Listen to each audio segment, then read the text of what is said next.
Chittoor collector కార్యాలయం ఎదుట దివ్యాంగులు నిరసనకు దిగారు. ఏడీ వినోద్ కుమార్ను వెంటనే సస్పెండ్ చేయాలని డిమాండ్ చేశారు.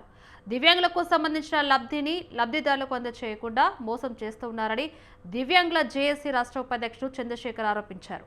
ఏడీ వినోద్ కుమార్పై ఎందుకు చర్యలు తీసుకోవడం లేదని కలెక్టర్ను ప్రశ్నించారు.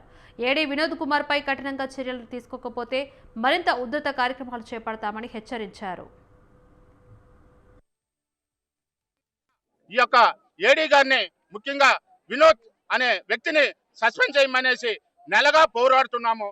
కళ్ళుండి చేతులుండి అన్ని ఉండి ఈని సైలెంట్గా ఉన్న మా యొక్క గౌరవులైన కలెక్టర్ గారికి వేడుకుంటున్నాము. అయ్యగారు దీన్ని చూడండి, చిత్తూరు జిల్లాలో చిన్న తప్పు చేసిన అధికారులంతా మీరు సోకాసు నోటీసులు ఇస్తూ వాళ్ళకి సస్పెండ్ చేస్తున్నారు. చాలా అమృతంగా పనిచేస్తున్నారు. కానీ వికలాంగ డిపార్ట్మెంట్ ఒక చిన్న డిపార్ట్మెంట్ అనేసి దాన్ని తూతుమంతరంగా చూడవద్దు. దాన్ని మీరు ఇంత దగ్గర 1 కోటి రూపాయలు అవినీతి జరిగిందని మీ దృష్టికి మేము తీసుకుని వచ్చాము. పిల్లు గడిచాము, టోకన్ నెంబర్లు ఇచ్చాము, సాక్షులు ఇచ్చాము, అన్ని ఇచ్చి విచారణ చేసేదానికి మీకు ఏం కష్టమో అని తెలియదు. కానీ ఉన్న మీకు పని భారంలో దీన్ని మా వికలాంగుల డిపార్ట్మెంట్ చిన్నదనేసి చిన్న చూపు వద్దు. దీన్ని ఫస్ట్ మీరు చూసి మా వికలాంగులు కడుపు కొట్టిన ఏడీ గారిని వెంటనే సస్పెండ్ చేసి మాకు న్యాయం చేయాల్సిందిగా మా వికలాంగులందరి తరఫున కోరుకుంటున్నాం. జరుగుతోంది. అందుకు ప్రధాన కారణం అవినీతికి కేర్ ఆఫ్ గా వికలాంగుల సంక్షేమ శాఖ మారడమే దీనికి నిలువెత్తు నిదర్శనం.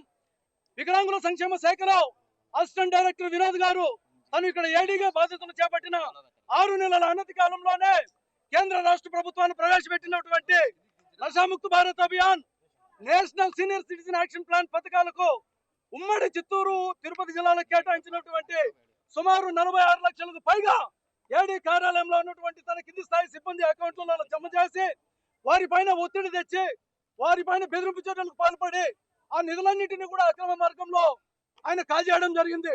ఎంటైర్ రాష్ట్ర వ్యాప్తంగా ప్రతి 13 జిల్లాలకు సంబంధించిన ఉమ్మడి జిల్లాల్లో ఈ పథకాలకు సంబంధించిన నిధులను కోట్లాది రూపాయలు జిల్లా ఏడీల ద్వారా అక్రమంగా వసూళ్లు చేసి మాతృశాఖ వికలాంగుల సంక్షేమ శాఖ డైరెక్టర్ కార్యాలయం విజయవాడలో ఉన్నటువంటి సూపరింటెండెంట్ మనోజ్ గారు ఎవరైతే ఉన్నారో ఆయనకు అందజేసి ఆయన కూడబెట్టినటువంటి అక్రమాస్తులతో ఆయన ఇక్కడ రాజధాని ప్రాంతమైనటువంటి మంగళగిరిలో 2 విలువైనటువంటి ఫ్లాట్లు, మరి కొత్తగా కొనుగోలు చేసినటువంటి 3 కార్లు, తన కుటుంబ సభ్యులు ఎవరైతే ఉన్నారో వాళ్ళందరూ